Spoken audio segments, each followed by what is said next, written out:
Every year, thousands of archaeological artefacts can't find a home in museums and they go to landfill. Recycle Archaeology is a new project.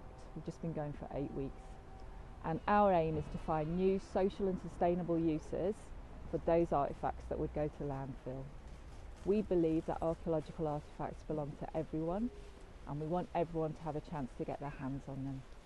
This Saturday I'm going to be at Kingston Museum for an event called Recycle Archaeology. We're running the event with the Save the World Club, and we're going to be discovering artefacts, identifying them, and then we're going to work with the Save the World Club to find some new uses for them. So we're going to have a lot of boxes of material. I don't know what's in all the boxes and really we're going to begin on Saturday just with going through these boxes and having a look at what's in the box. This is a box that I've not been through yet, but this is some 17th century stoneware, and getting your hands to actually touch things, because too often in museums we just don't get to touch the material.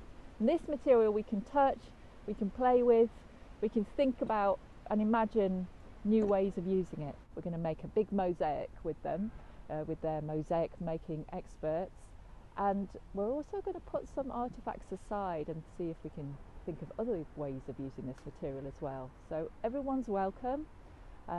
Families might enjoy the mosaic making, but also getting their hands on their past.